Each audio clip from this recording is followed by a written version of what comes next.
चलिए हमने स्टार्ट कर दिया, आप स्टार्ट करिए। तुरंत मन पकड़े रहते हैं, मन से ही पढ़ा रहे हैं उसको कुछ। प्रिय छात्रों, अनुवाद के क्रम में मैंने कल आपको कुछ दिनों में आपको रटकार और लंग लकार पढ़ाया था। कारक और क्रिया के रूप तथा इन दो लकारों से संबंधित अनुवाद आपको समझाया था। उस क्रम को आगे बढ़ाया जा रहा है। आइए देखते हैं कि और भविष्यत काल तथा आज्ञार्थ और चाहिए के अर्थ में ये किस तरह बनाए जाते हैं। तो मूल रूप से प्राथमिक स्तर से इस चीज़ को पहले जान लें, इसके बाद मिश्रित वाक्य आप बनाएंगे। तो आइए प्रथम क्रम में जो विगत दिनों में पढ़ा है,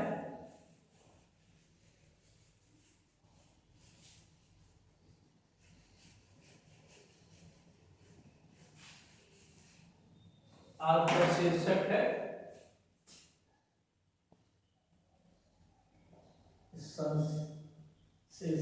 संस्कृत में अनुवाद।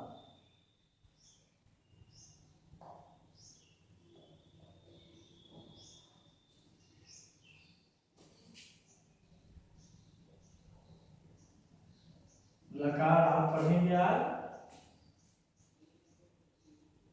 लिट लकार भविष्यत का।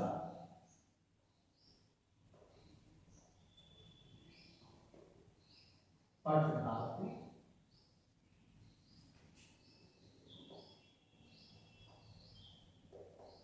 बच्चों, आपने विगत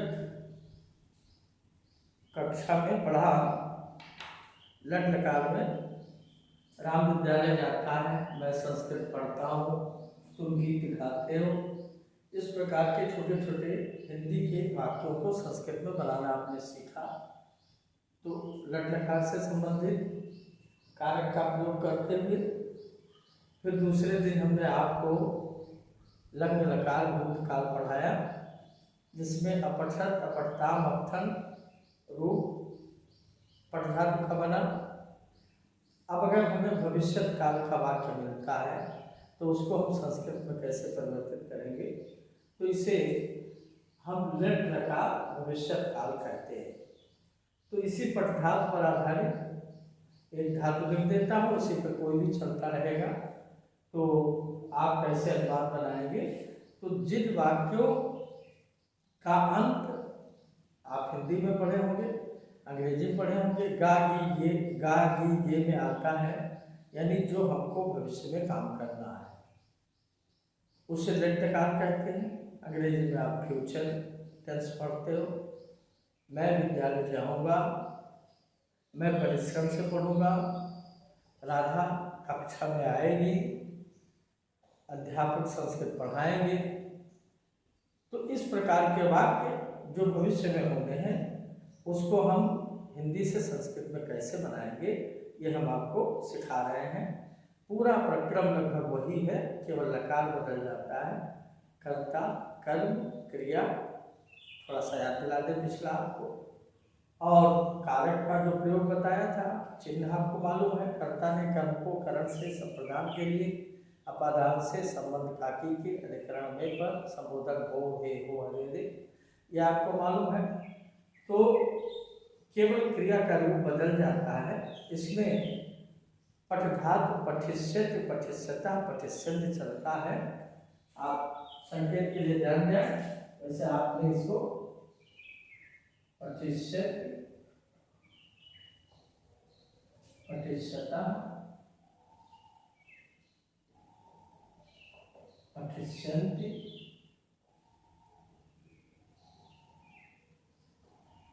इसी प्रकार आपका रूप, यह आपका प्रथम पुरुष है, मध्यम पुरुष और उत्तम पुरुष। यह आप नोट कर लेंगे बच्चों। पठिष्यत पठिष्यता पठिष्यत पठिष्यसि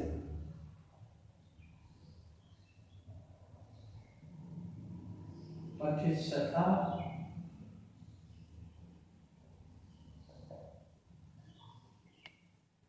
पठिष्यत्,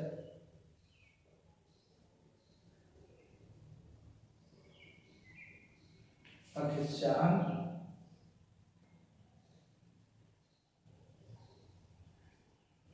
पठिष्यामः,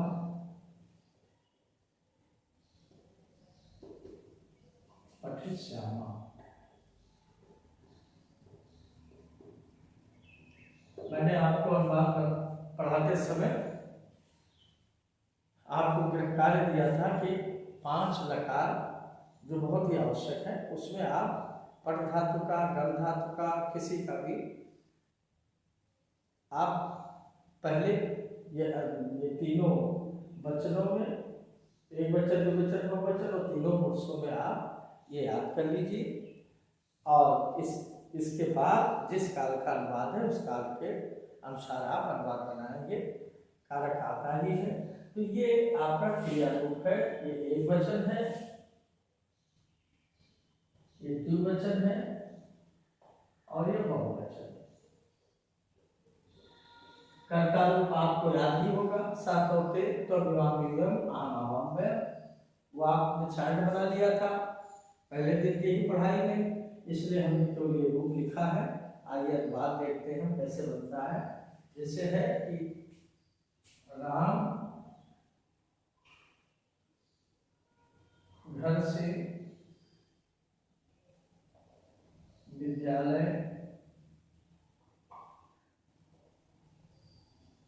जाएगा। सरलतम पहचान गा की ये और चिंतन इसका कि ये कार्य न विगत में हुआ है न हो रहा है बल्कि होगा। तो जो होगा भविष्य काल आप जानते हैं, जीवन में प्रयोग करते हो। तो ये आपका लिट लकार भविष्य काल का वाक्य है। अब इसमें आप राम करता है आपका, तो रामा हुआ। घर से बच्चों ये कारक का प्रयोग देखिए, घर से विद्यालय का, घर से संबंध टूटता है और विद्यालय की तरफ जुड़ रहा है।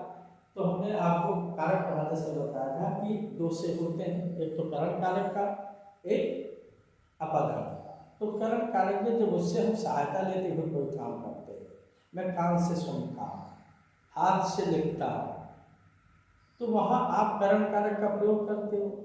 और जब कोई वस्तु किसी से टूटती है, अलग होती है, तो वहाँ जो से है वो अपादान का है, पंचमी का है। तो उसमें पंचमी लगाते हो। जैसे बालक की बालिका, जैसे गृह की गृहा, यहाँ तृतीया नहीं होगी।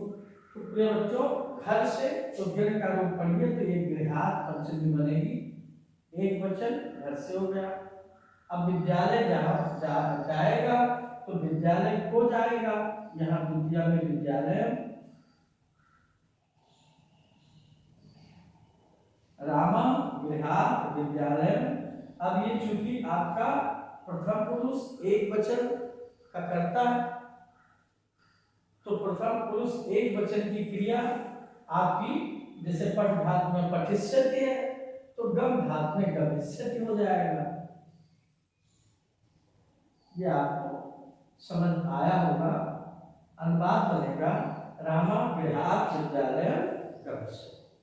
जैसे दूसरा है, हम दोनों संस्कृत पढ़ेंगे।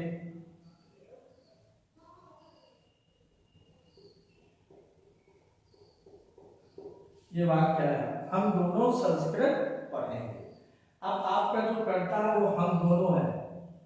आपने कर्ता रूप विधिवत याद कर रखा है, अहम, आवाम, वयम, आप उत्तम पुरुष में आता है। तो अहम माने सिंगल मैं और आवाम माने हम दोनों होता है।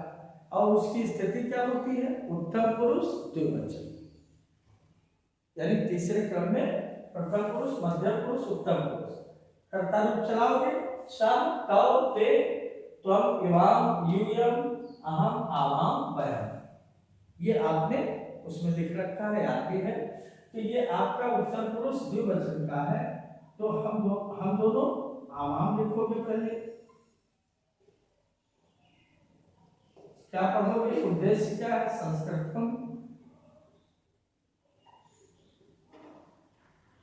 अब इसके बाद ये कर्ता आपका कहाँ है, कहाँ का है, उत्तर पुरुष द्विवचन का है। तो उत्तर पुरुष द्विवचन की क्रिया भी ये होगी पढ़ने की। तो संस्कृतम पठिष्यामः, नहीं पठिष्यामः, पठिष्यामः, पठिष्यामः, पठिष्यामः, पठिष्यामः। ये आपका बना बच्चों, आवाम संस्कृतम पठिष्यामः। अब कोई भी वाक्य है, जैसे फिर और वाक्य ले लीजिए, तुम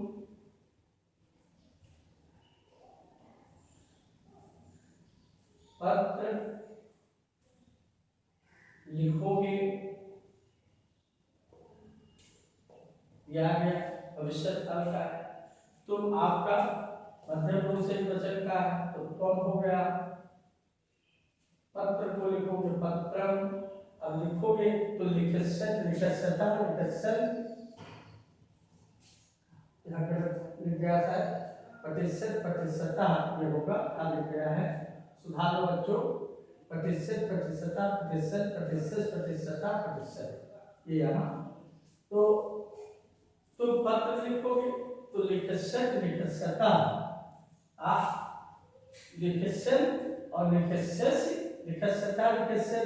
तो ये चूंकि आपका कम मध्यम पुरुष एक वचन है, इसलिए मध्यम पुरुष एक वचन की क्रिया लिखस्य से होगा।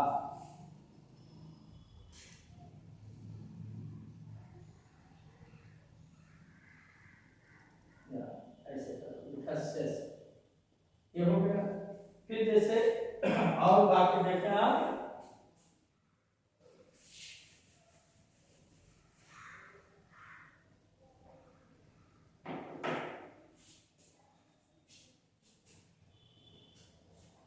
वे लोग शीतल जल पान करेंगे, वे लोग शीतल जल पान करेंगे, या वे लोग ठंडा पानी पिएंगे। तो वे लोग ये संस्कृत क्या होती है, सा तौ ते, तो ते आपने लिख दिया। और ये अब शीतलम जलम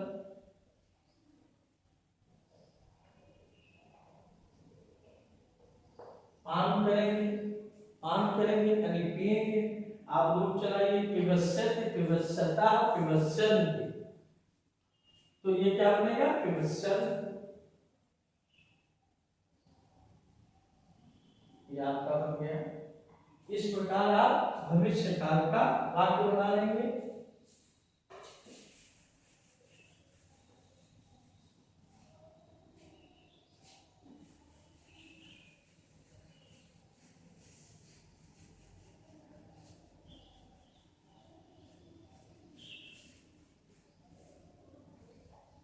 नियम वही है, केवल लकार बदल रहा। अब हम तीनों का सम्मिश्रण आपको सिखाएंगे और फिर अगले वीडियो में फिर एक एक पढ़ाएंगे, जिससे सरलता से उसको आप ग्रहण कर सकें। जैसे वाक्य आया, राम प्रतिदिन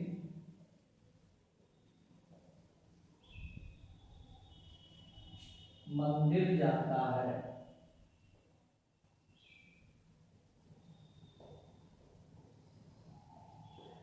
बच्चों आपको पिछला भी याद हो, आप जान गए होंगे कि यहाँ बदल दिया गया, ये आपका लट लकार का वाक्य है। तो आप बनाते हो इसको, रामा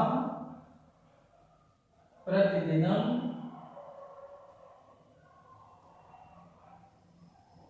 मंदिरम, मंदिर को मंदिरम, और राम प्रथम पुरुष एक वचन है तो यहाँ गच्छति होगा। ये बन गया आपका, राम प्रतिदिन मंदिर गया, यानी विगत दिनों में वो प्रतिदिन मंदिर गया। ये आपका लग लगा भूतकाल आ गया। तो रामा प्रतिदिनम मंदिरम। अब लग लगा का आपने तो पढ़ा होगा, अगच्छत अगच्छत अगच्छत, तो अगच्छत यहाँ हुआ।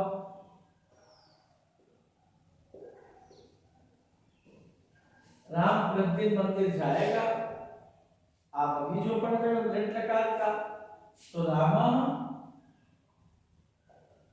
प्रतिदिनम मंदिरम गमिष्यति। ये 3 लकार हमने आपको पढ़ाया है आज तक। तो तीनों एक वाक्य को तीनों में बदल करके आपको दिखा रहा हूं कि आपको पिछला भी याद हो जाए और ये आपका भविष्य काल भी समझ में आ जाए। इसके अतिरिक्त आप जो सहायक क्रिया प्रधान वाक्य जैसे आप रेडी में पढ़ते थे वो थोड़ा जान लें, फिर आगे का काम आपको और पढ़ाया जाएगा।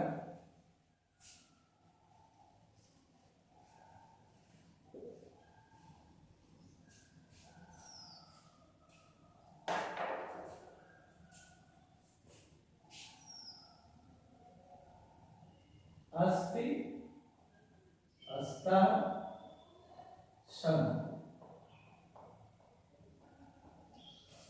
ये इसको आप सहायक क्रिया मान सकते हैं। जैसे अंग्रेजी में इज वाज वर आदि मानते हो, जो प्रधान वर्ग नहीं रखती, मुख्य क्रिया नहीं रखती और सहायक क्रिया ही वहाँ मुख्य क्रिया का काम करती है, ऐसे वाक्य आएंगे तो उसे आप कैसे बनाओगे। इसलिए ये वर्तमान में अस्तासन और भूतकाल में आपका आसी आस्ताम आसन, इसका भी फर्क होगा। रफली आप जान लें। जैसे आपके संस्कृत की पुस्तक में जो पाठों के बाद में जो क्वेश्चन दिए हैं उसको बनाने में आपको दिक्कत ना हो। तो देखिए ये आपका एक वचन है, ये बहुवचन है, तो सॉरी द्विवचन है और ये बहुवचन, यानी एक के लिए से लगाओगे, इसका सीधा अर्थ है। अस्तर लगाओगे जब दो वचन का होगा, दो है, और संत माने है जब बहुत से लोग। इसी प्रकार आसित माने था, आस्था माने दो थे और आसन माने थे बहुत से। अब जैसे वाक्य देखे बच्चों, संस्कृत देववाणी है या संस्कृत श्रेयस भाषा है, सुंदर भाषा है। संस्कृत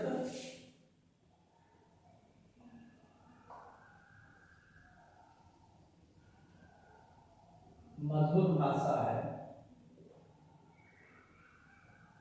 ये वाक्य आ गया। अब ये आप इसमें कोई लकार नहीं आपको दिखाई पड़ रहा है, हम अभी तक लकार पढ़ा रहे थे, लेकिन यहाँ जो ये है आया है, ये मुख्य क्रिया का कार्य कर रहा है, वाक्य को पूर्णता प्रदान कर रही है।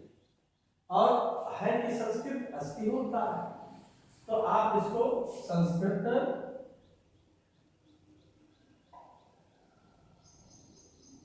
मधुरम भाषा अस्ति, संस्कृत मधुरम भाषा अस्ति। जैसे आप कहते हो राम घर में है, दूसरा देखें बेटा, राम घर में है, ये वाक्य है। तो रामा, अब घर में आप जान चुके हो, ये में आपका अधिकरण का चिन्ह है, तो ये सप्तमी पे आता है, तो गृह की सप्तमी गृहे हो जाएगी, गृहे। अब राम सिंगुलर को एक वचन है, तो यहाँ अस्ति आप लिख दो, रामा गृहे अस्ति। जैसे वृक्ष पर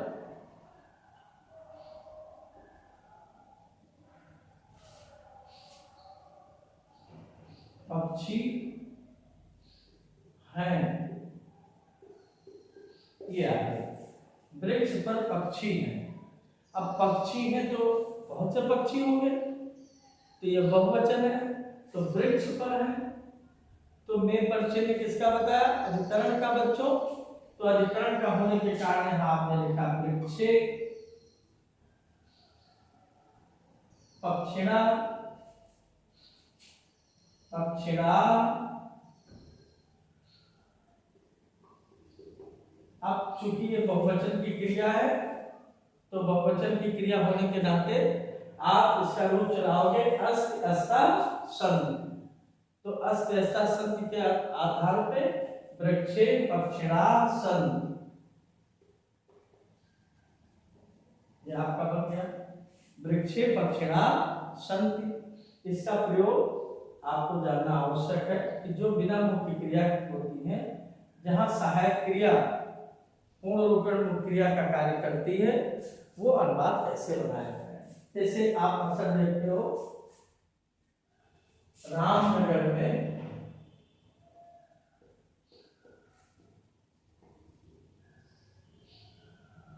एक राजा था, तो यहां था सिंगुलर नंबर है, आप यहां लिखोगे रामनगरे एका नृपा, नृप माने राजा, आसी, रामनगरे एका नृपा आसी, एक राजा। मैदान में दूसरा देखें, दो छात्र थे, ये आ गया। तो प्रांगणे मैदान में, प्रांगणे, अब छात्र को द्वितीय में ले जाओ, छात्रा छात्रों छात्रा, छात्रा छात्रों छात्रा, छात्र छात्रों छात्रा, तो छात्रा छात्रों चाहे आप हम छात्रों लिख दो,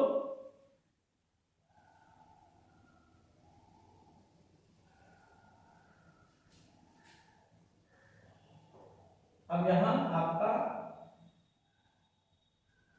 दो छात्र तो छात्रों हो गया। अब इसलिए आसित आस्ताम, आस्ताम आप लिख दो, बन गया प्रांगणे छात्रों आस्ताम। यहां दो छात्र लिखने की जरूरत नहीं है, प्रांगणे छात्रों आस्ताम, आस्ताम आपने लिख दिया।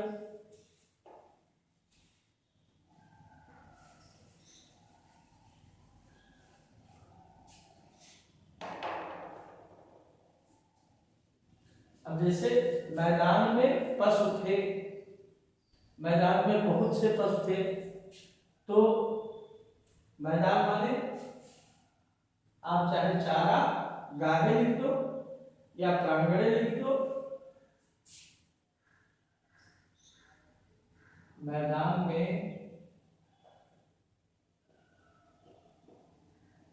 बहुत से पशु थे, ये आपका वाक्य आ गया। तो बेटा मैदान में सप्तमी में है, इसलिए प्रांगणे लिखा आपने। अब बहुत वाहवाह, वाहवाह, अब असून आसी आस्ताम आसन,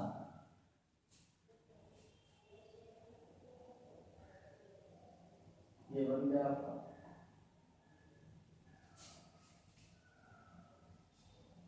हसुआ होगा सारी, बाबा हसुआ, हसु हसु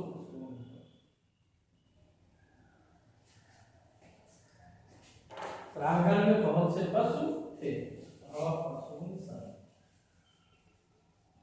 इस प्रकार हमने आपको अस्त अस्ता सन यानी सहायक क्रिया प्रधान वाक्यों को इनका प्रयोग बताया, आसित आस्ताम आसन का, और एक लकार आपको लट लकार भविष्य काल का उदाहरण समझा करके आपको पढ़ाया।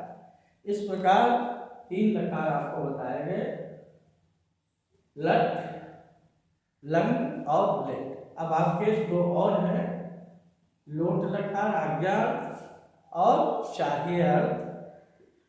ये आपको 2 और पढ़ाए जाएंगे, जिसमें आज्ञार्थ में पठत पठताम पठन, आज्ञा, आशीर्वाद, इच्छा, ये, और जहाँ चाहिए अर्थ होता है जैसे पढ़ना चाहिए, हंसना चाहिए, तो विधिलिंग आपका पठेत पठेताम पठेव ये पढ़ा था। अब हम ये चाहेंगे कि आप 10 वाक्य छोटे छोटे, मोहन विद्यालय जाएगा, आप चाहें तो लिख लें। जैसे मोहन विद्यालय जाएगा, मैं नित्य परिश्रम करूंगा, सीता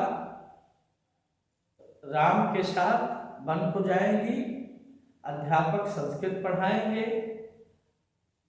पक्षियां वृक्षों पर चहचहाएंगे, पशु मैदान में दौड़ेंगे। इस प्रकार 10 वाक्य आप छोटे छोटे भविष्य काल के बना लें। और विगत दिनों में आपने वर्तमान बनाया होगा, फिर आप भूतकाल का लग लकार भूतकाल बनाया होगा, ये भविष्य का बना लीजिए। और फिर तीनों का सम्मिश्रण जैसा मैंने समझाया है वो आप बनाइए अनुवाद। और अस्ति अस्ता संत, आसीत आस्ताम आसन, ये इनका प्रयोग सहायक क्रिया प्रधान वाक्यों का। एक राजा था, मैदान में पशु थे, कक्षा में विद्यार्थी थे। इस प्रकार है और था, थी, थे का भी अनुवाद आप बनावे। इस प्रकार अनुवाद का कोर्स आपका चलता रहेगा। और जो आप फर्स्ट पेपर में हिंदी में पढ़ाया गया है वो आप चलाते हैं। फिर इसी क्रम में आपको जब तक विजुअल क्लास नहीं होती है आपको वीडियो मिलती रहेगी, आप उसमें पढ़ें। बहुत बहुत धन्यवाद, फिर बाद में मिलते हैं।